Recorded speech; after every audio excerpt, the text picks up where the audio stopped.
You don't know me. No?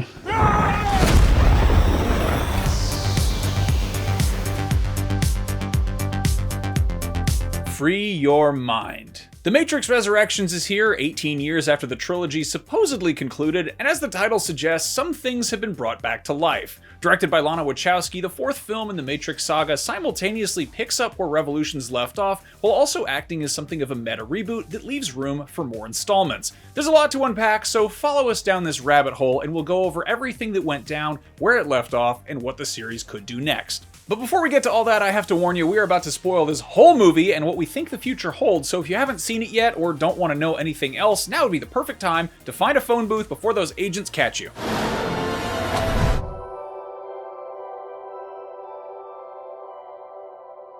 By the way, what's a phone booth? Anyway, now that we're past the spoiler warning, let's get right to the big stuff in this movie. Neo is no longer the one, or he isn't the only one. It turns out he just doesn't work without his better half Trinity. Oh, and also they're both back from the dead. We're gonna do our best to explain all that in a second, but let's break down everything else going on in Resurrections first. In the real world, 60 years have passed since the events of the Matrix Revolutions, and the truce between man and the machines has been broken. The squids are up to their old tricks, keeping most of humanity trapped in the Matrix to use them as an energy source and terrorizing all the ones who've gotten out. The reason? The machines have started fighting amongst themselves over resources, so turns out they're not that different from us after all. Within the Matrix, Neo is back to being Thomas Anderson, but this time around he's an award-winning game developer with a mega-popular video game series called The Matrix, and he's being pressured to make a fourth Matrix game by his boss, a guy named Smith, and his studio's parent company, Warner Brothers. Yeah, it's pretty meta, and Smith is a common last name, but it is no coincidence that Neo's new boss has the same last name as his old nemesis.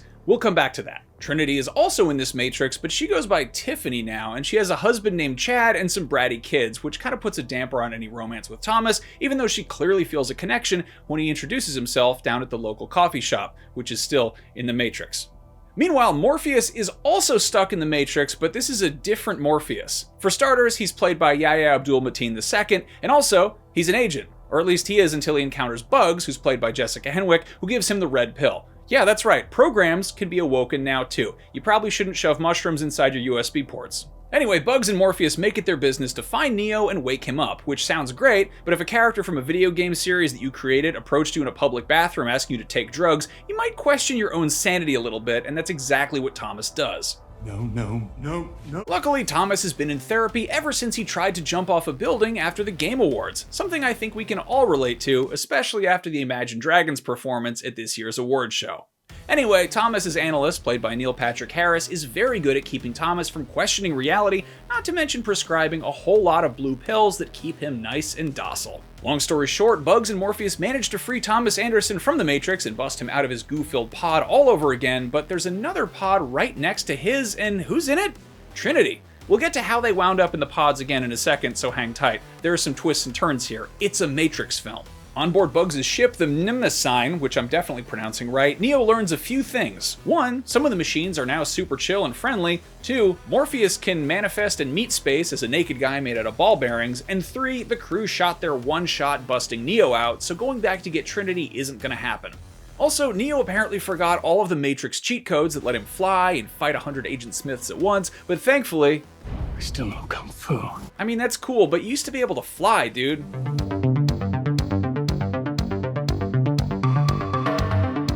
Crew heads home to the last surviving human city, Io, which is basically Zion with better lighting. Niobe's running the place, and she's gotten a lot more conservative in her old age. She wants to keep everyone safe and sound, so she locks Neo up to keep him from stirring up any trouble that would lead the machines to them. Nobody actually follows orders in these movies, so Bugs and company bust Neo out, and they head back to the Matrix to try and rescue Trinity. They run into the Merovingian, who is now a homeless man who commands an army of ninjas decked out in Mugatu's derelict spring collection, because why not? And then Smith shows up to beat the crap out of Neo, who only sort of knows Kung Fu.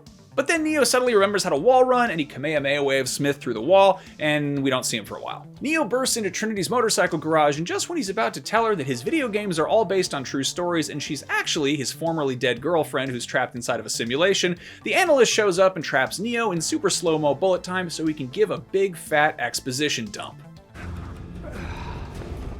I was there when you died.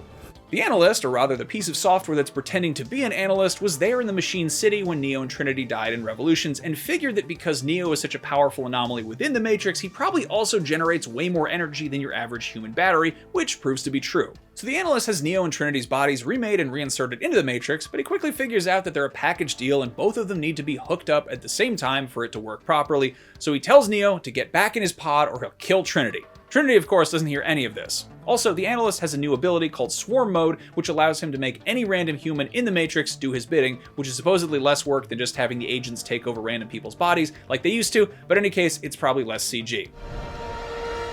Fast forward and Niobe is finally convinced that they should rescue Trinity, which they'll do with the help of, bear with me, one of the good machines, who has stealth camo and looks like a cross between a manta ray and Toothless from How to Train Your Dragon, but who is the manifestation of a grown-up version of Sati, the program who Neo meets as a little girl in that subway station in Revolutions. It turns out it was her father who designed the whole system for harvesting Neo and Trinity's energy. With Sati's help, the gang plans a heist to sneak back into the heavily guarded tower where Trinity's body is being kept in a pod, and simultaneously also sending all of Io's hovercraft captains into the Matrix at once to confront the Analyst and Red Pill Trinity.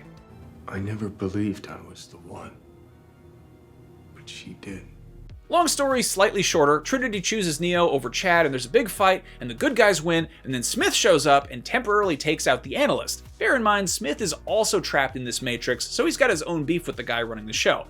But his victory is short-lived. The Analyst activates Swarm Mode and Smith morphs into a barista, and basically everybody in the entire San Francisco financial district turns into AI zombies and they chase after Neo and Trinity and all of their hacker friends. Neo and Trinity escape to the roof of a building and take a big flying leap of faith off of the edge, but only one of them is able to fly. Trinity, who catches Neo and carries him off to safety away from the swarm, an army of SWAT team guys and missile-launching helicopters. In the very final scene, Neo and Trinity burst into the Analyst's office in full Matrix garb, seemingly back at full power, to show him that they are running the show now, and to let him know that he's given them a fresh start. They fly off into the sunset, cue the brass band cover of Rage Against the Machine, and roll credits. Okay, so what next? In a lot of ways, The Matrix Resurrections leaves the universe in the same state that it was when the first movie ended, but with some pretty big differences. Neo has unleashed his true potential, but this time, so has Trinity. Basically, they beat the game together. They're OP and they're totally capable of putting the Analyst in his place if he gets in their way, but there's still the issue of convincing the Matrix's human inhabitants that they're living in a simulation and why they should abandon this cushy reality for an even realer one where they have to live underground covered in USB ports and a school of robot cephalopods might show up at any moment to kill everyone. Once more, Smith is still out there, but now there's also the Analyst. They definitely don't seem to get along, and we now know that the machines aren't above fighting amongst themselves. The remains of free humanity are still hiding out in Io, but now they've befriended some of the machines who are apparently more interested in growing strawberries than turning babies into batteries.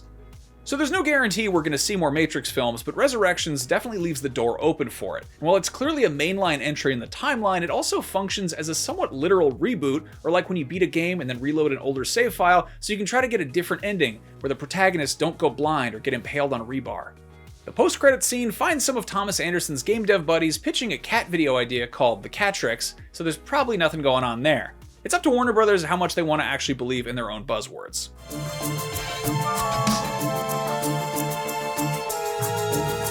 Alright, now it's time for the Easter eggs that we spotted. If you picked out any other ones, let us know in the comments. The Analyst cat's name is Deja Vu. God, where have we heard a name like that before? I feel like I'm having deja vu. Wait, no I'm not. That's actually a reference to the black cat from the first movie.